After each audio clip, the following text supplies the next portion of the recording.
হলো কিয়ামতের ময়দান। জোরে বলো আল্লাহু আকবার। 3 নাম্বার বিপদ কি? হাসরের ময়দান।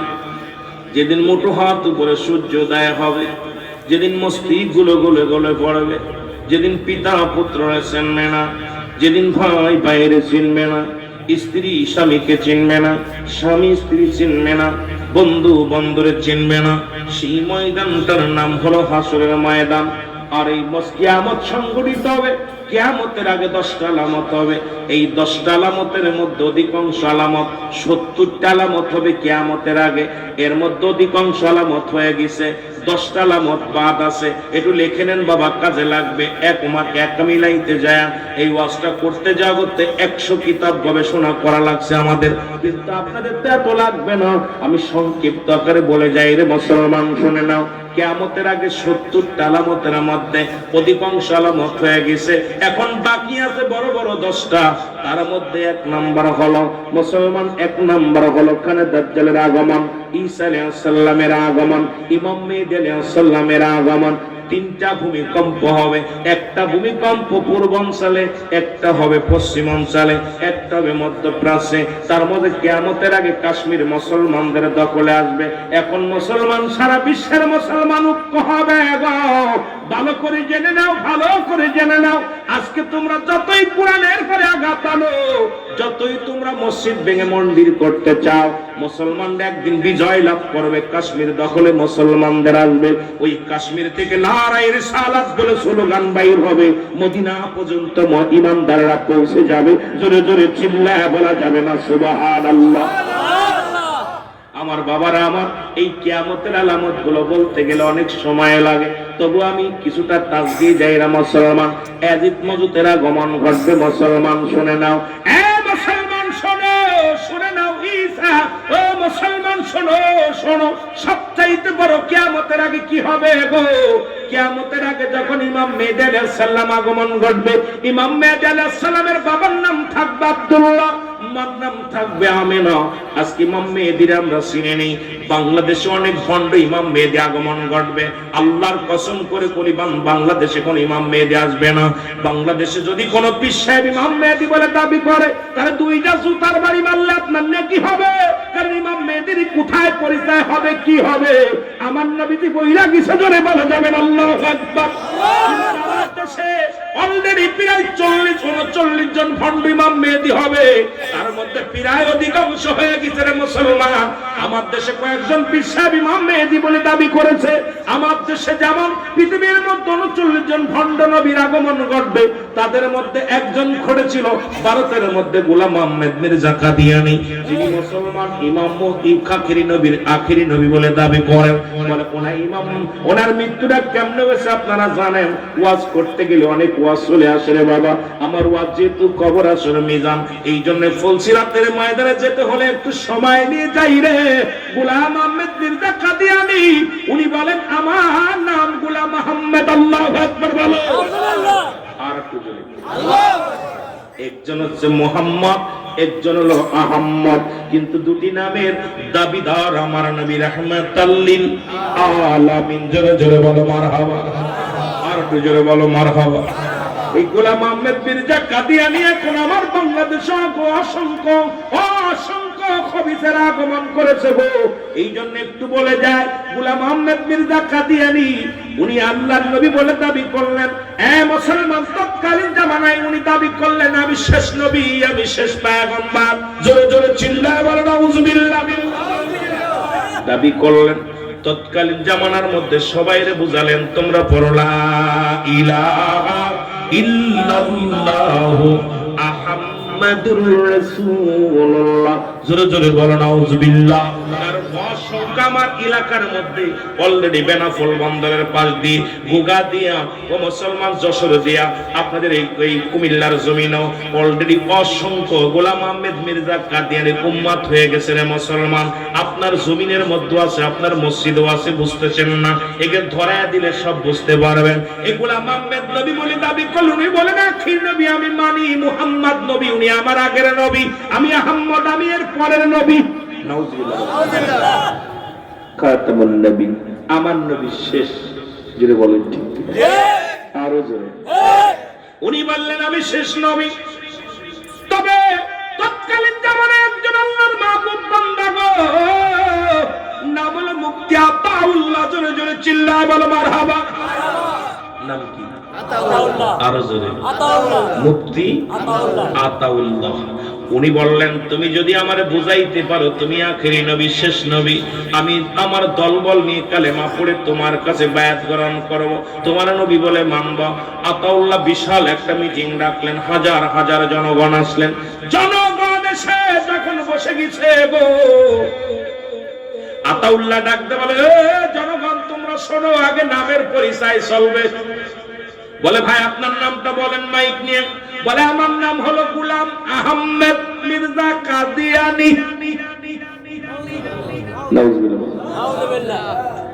গোলাম আহমেদ মির্জা কাদিয়ানী। গোলাম আহমেদ যখনই বলছে ও মুসলমান, আতাউল্লাহ বুখারী কি বলে শুনে নেন। মুফতি আতাউল্লাহ বুখারী ডাকতে বলে আমার ভাইয়েরা শুনে নাও, আসপুনার নামের পরিচয় দিছে, ওনার নাম নাকি, নাম নাকি বলেছে শুনেছেন, মির্জা গোলাম মির্জা কাদিয়ানী। সুতরাং নামের আগে গোলাম আহমেদ বলছে, সুতরাং উনি আমার আল্লাহর গোলাম, উনি আহমেদের গোলাম, কোনদিন উনি নবী নয়। জোরে জোরে চিল্লায় বল আল্লাহু আকবার। গোলাম আহমেদ কই তাই নি, তাহলে ওটা আমার লকাব, আমার নামের আগে আমি লকাব কেটে দিলাম, আমার এখন হইলাম আহমেদ, শুধু আমার নবী বলে মাননি। কত বড় বাটপা! আমারে কি নবী বলে মানো, আমি এখন আহমেদ, গোলাম আহমেদ। সবাই কয়বার মানা যায় আপনারা নবী বললেন। মুসলমান আতাউল্লাহ বুখারী ডাকতে কয় ভাইরা দাঁড়ান, উনি যদি লকাব কাটে দিয়ে নবী হতে পারে, আমার নাম আতা, মুফতি আতাউল্লাহ। আতাউল্লাহ বুখারী আমার নাম আতা, কেটে দিলাম, আমি হলাম আল্লাহ। কথা কয় না? ও যদি লকাব কেটে দিয়ে যদি নবী হইতে পারে গো, আমার নামের আগে আতাউল্লাহ, আমি আতা কেটে দিলাম, আমি হয়ে গেলাম আল্লাহ। কথা কয় না? কি হইছে? আল্লাহ। আমি আল্লাহ হয়ে বলতেছি, ওর মতো বাটপার, ওর মতো ভণ্ড, ওর মতো লুচ্ছা, ওর মতো লম্পটকে আমি নবুয়তি দেই নাই। জোরে জোরে শিখলা বলা যাবে না মারহাবা। কথা কি বুঝেন? ও যদি নাম কাইটা দিয়া নবী হইতে পারে, গোলাম কাইটা দিয়া খালি কার গোলাম, গোলাম আতাউল্লাহ হইতে পারে। আতা কইছি এখন আমি আতাউ, আমি এখন আমার নামের আগে কি কেটে দিলাম? আতাউল্লাহ। আমি আতা কেটে দিলাম, আল্লাহ হলাম। ও যদি নবী হতে পারে, আহমদুল্লাহ হইতে পারে লকাব কাইটা দিয়া যদি, তাহলে আমি আমার লকাব কাইটে দিয়ে আল্লাহ হইলাম। আল্লাহ বলতে ওর মতো লম্পট ভণ্ডরে আমি নবুয়তি দিই নাই। এর কিছুদিন পরে মুফতি, আপনার বাবারা গভীর মনোযোগ, এই গেল গোলাম মির্জা কাদিয়ানী, উনি রাত্রে পায়খানা করতে, যে পায়খানায় যে জোরে চাপ দিছে, সিলাপ ভেঙে বাথরুমের ভিতরে পড়ছে। পয়রা নবীর এমন মরণ হইছে, 3 দিন আর খুঁজে পায় না লোকজন, নবীরে খুঁজে পায় না, জেনগুতি নিয়ে গেছে। কথা বুঝেননি? এমন খোঁজা খুঁজতেছে, খুঁজতে খুঁজতে যায় দেখে বাথরুমের ভিতর পুইরা মইরে গু খেয়ে, পায়খানা খেয়ে ঢ্যাপ দিয়ে মোটা হাত উড়ে গেছে। ভালো করে বুঝেন, মিথ্যা বললে বলেন হুজুর মিথ্যা বলতেছেন, শুনে নেন। এরপরে এ মুসলমান, ওই ভণ্ড গোলাম, কথা বুঝেননি? ভণ্ড গোলাম কি করলেন? পায়খানার মধ্যে পরাপর মুস নিয়ে আসে, দম নিয়ে আসে কাদেরকে? মেতরদের। ভাইয়া তাড়াতাড়ি উঠান, মানুষ জেনে গেলে আল্লাহর মৃত্যু, নবীর মৃত্যু হয়েছে পায়খানাকে, যদি মানুষ জেনে যায় সর্বনাশ। তাড়াতাড়ি উঠান। মেতররা কয় আমরা মেতর আছি, দুঃখ নাই, কিন্তু এই বন্ডর উঠায় বন্ড উপাধি নিতে রাজি নাই। আল্লাহু আকবার বলেন না?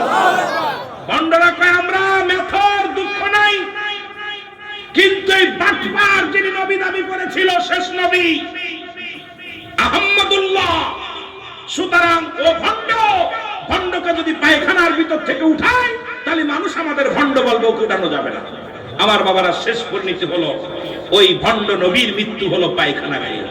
ওই দলের মানুষ এখন বাংলাদেশে অসংখ্য ঢুকে গেছে, ঢুকে এই কাদিয়ানী গ্রুপের লোকজন এখন তারা আমাদের মধ্যে কেউ আহলে খবিস, কেউ আহলে, এই বলে অনেক নাম দিয়া আমাদের ভিতরে প্রবেশ করে তারা শুরু করেছে এখন আমার নবীর আখির নবী মানতে পারে না, আমার নবীর দুরূদ বাদ দিয়ে অন্য দুরূদ শুরু করেছে, আমার নবীর সম্মানকে বাদ দিয়ে অন্য নবীর সম্মান বাদ দিয়ে শুরু করেছে।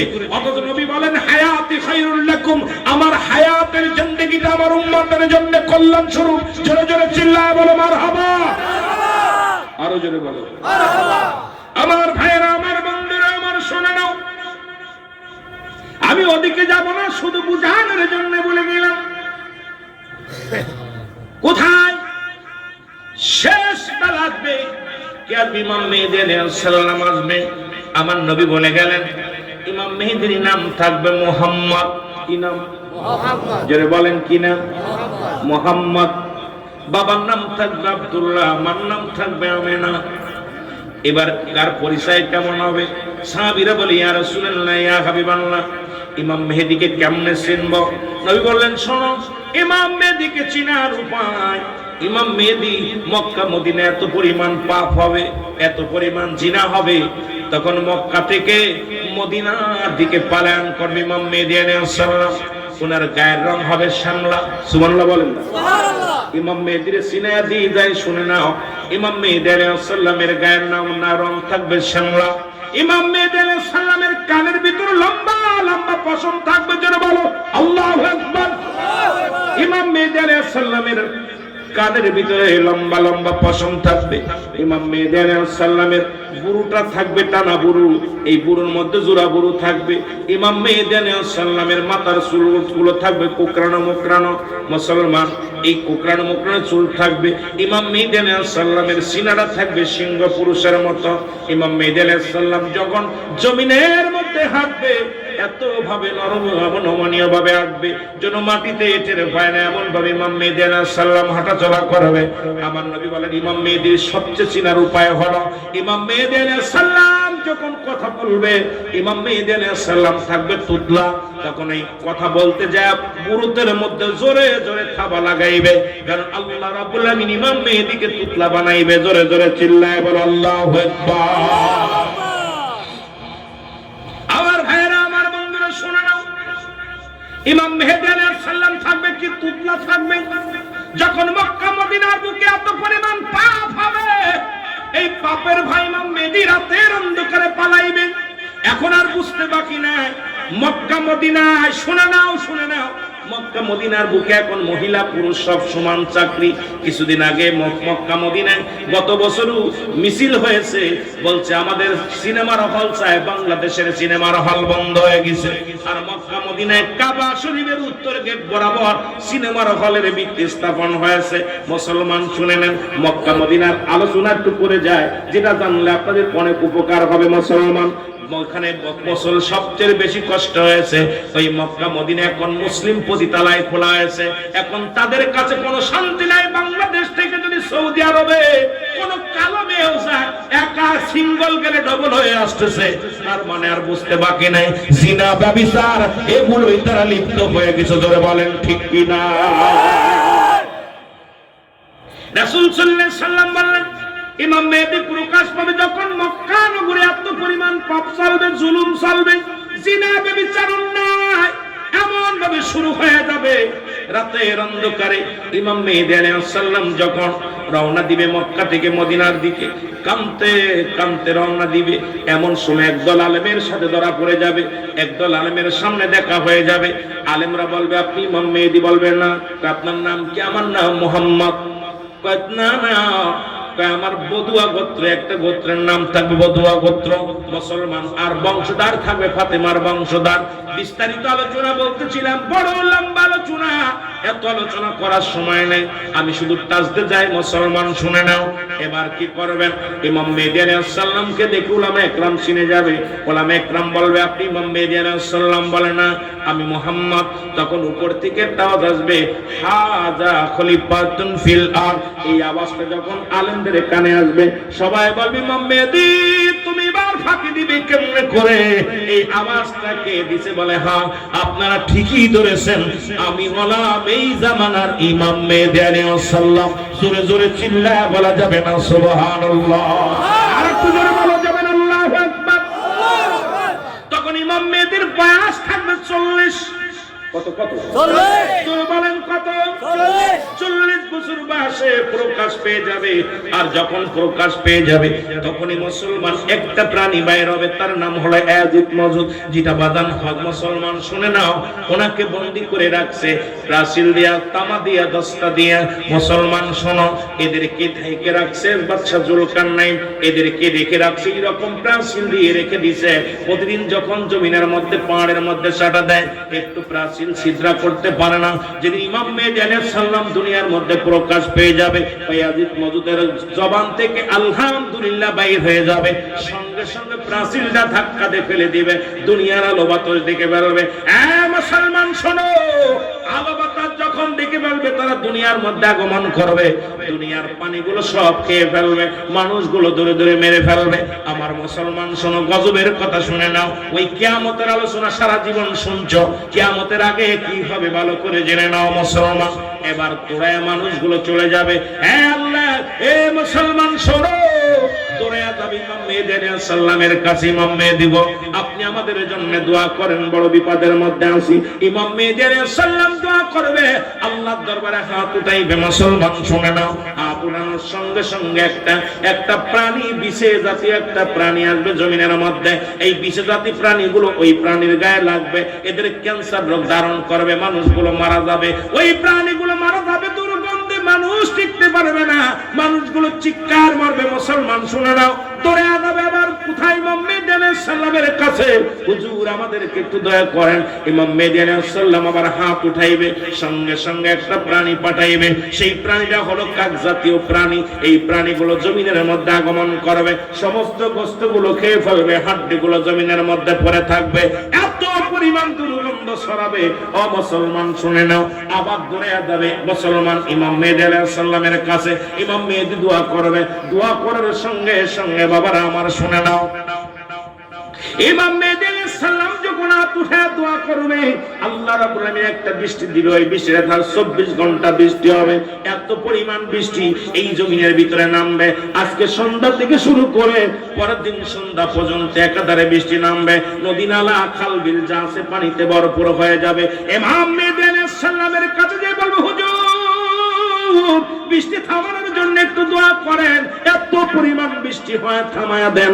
আল্লাহর ইমাম মেহেদী আলাইহিস সালাম দোয়া করবে আল্লাহর কাছে, সঙ্গে সঙ্গে বৃষ্টি থেমে যাবে। আমার মুসলমান বাবারা, পদ্মা মেঘনা যমুনা সব হাড্ডি গুড্ডি সব বেঁচে বেঁচে ময়লা আবর্জনা নদী নালা চলে যাবে। মানুষগুলো শান্তির মধ্যে বসবাস করবে, এই মানুষগুলো শান্তির মধ্যে থাকবে। এই সময় হযরত ইমাম মেহেদী আলাইহিস সালাম আগমন ঘটবে। ইমাম মেহেদী আলাইহিস সালাম আসরের নামাজের সময় আগমন ঘটবে। ইমাম মেহেদী আলাইহিস সালাম সর্বপ্রথম আগমন করবেন। মুসলমান শোনো, আগমন করে আসরের নামাজের ইমামতি করবে হযরত ইমাম মেহেদী আলাইহিস সালাম। মুসল্লি হবে হযরত ঈসা আলাইহিস সালাম, আর ইমাম হবে হযরত ইমাম মেহেদী আলাইহিস সালাম। নামাজ শেষ করিয়া ইমাম মেহেদী আলাইহিস সালামের হাতে হাত রেখে ঈসা আলাইহিস সালাম বায়াত গ্রহণ করবে। সুন্নাতে রাসূল কারণ আখিরি নবীর উম্মত হতে চেয়েছিল ঈসা আলাইহিস সালাম। ইমাম মেহেদীর হাতে বায়াত গ্রহণ করে ও মুসলমান, বায়াত গ্রহণ করে মুসলমান হয়ে যাবে। মুসলমান শুনে নাও, আজকে আমাদের দেশের মানুষ বায়াত পছন্দ করে না, কয় পীর মুরিদি নাই। অথচ ঈসা আলাইহিস সালাম জগতের মধ্যে এসে ইমাম মেহেদীর হাতে প্রথম মুরিদ হবে। জোরে জোরে চিল্লায়া বলা যাবে না সুবহানাল্লাহ? আর একটু জোরে বলেন সুবহানাল্লাহ। 4-5 ঘন্টার ওয়াজ আধা ঘন্টায় করে দিচ্ছি, এরপরও যদি আবার ফাঁকি দিই, কথা বলছেন এটারে বিস্তারিত বলতে গেলে অনেক সময় লাগবে। আমার বাবারা, আমার গভীর মনোযোগ। এই বায়াতের রাসূল আমাদের ভিতর অনেক বেঈমানেরা মানে না, মুনাফিকেরা মানে না। পীর কোরআনে নাই, কোরআনে পাবি কেমনে? কোরআন তো ফারসি ভাষা আছে না। পীর হলো ফারসি ভাষা, আরবি হলো মুর্শিদ, বাংলায় হলো অভিভাবক। গার্জিয়ান রে মুসলমান শুনে নাও, এবার ইমাম মেহেদী আলাইহিস সালামের হাতে বায়াত গ্রহণ করবেন ঈসা আলাইহিস সালাম। দুজন মিলে ইসলামের দাওয়াত দিবে, কালেমার দাওয়াত দিবে, সুন্দরভাবে জীবন যাপন করবে, মানুষের ভিতরে শান্তি চলে আসবে। ও মুসলমান শুনে নাও, এমন সময় মানুষ আবার দুনিয়ামুখী হয়ে যাবে, দুনিয়ার প্রেমে পড়ে যাবে। এই দুনিয়ার প্রেমে এমন ভাবে হাবুডুবু খাবে, তখন আল্লাহ রাব্বুল আমিন একটা গজব দিবে। সেই গজবটা হলো একটা কালো, আবারও একটা মুসলমান কুয়াশা পাঠাইবে। এই কুয়াশা মানুষের নাকে লাগবে, মানুষের ইমানদারদের নাক দিয়ে সর্দি বাইর হবে, নাক দিয়ে পানি বাইর হবে, মুসলমান নাক দিয়ে চোখ দিয়ে পানি বাইর হবে, আর বেঈমান গুলো আটটা ছিদ্রা দিয়ে দোয়া বাইর হবে। মুসলমান এই সময় দুনিয়ার মধ্যে খানে দাজ্জাল আগমন করবে। খানে দাজ্জাল এসে বলবে, তোমরা মরণের ভয় করো না, আমি খোদা। এরা বদমাইশ এসে গেছে, ধরে বল আল্লাহু আকবার। এই বদমাইশ মাত্র 40 দিন দুনিয়ার মধ্যে জিন্দা থাকবে। কয়দিন? জোরে বলেন কয়দিন? এরা মুসলমান, ওই কিয়ামতের ওয়াজ এত সহজ না, ওই হাসরের ময়দানের ওয়াজ এত সহজ না। শুধু গেলাম আর আইলাম, ইতিহাসগুলো শোনো। আমি বলতেছিলাম এটার মধ্যে পড়ে থাকলে অগত্য 2 দিন পরে আলোচনা করলে বুঝতে পারবেন। অগত্য 200-300 কিতাব মিলে যাবে, তারপরে আপনাদেরকে বলা যাবে। এখন মুসলমান আমার ছোট্ট করে কিতাব আমি আপনাদের বানায়া দিয়ে যায়। বাবারা আমার দিলের কান্ডা লাগায় শুনে নাও। এবার মুসলমান আমার ইমাম মেহেদী আলাইহিস এইবার যখন খানে দাজ্জাল এসে এক হাতে জান্নাত এক হাতে জাহান্নাম এটা নিয়ে আগমন করবে, তার ভিতরে কাফের লেখা থাকবে, মুসলমান কপালের মধ্যে। ইমানদার দেখেই চিনে ফেলবে, বেঈমানেরা চিনবে না। তখন মানুষগুলো নারায়ে তাকবীর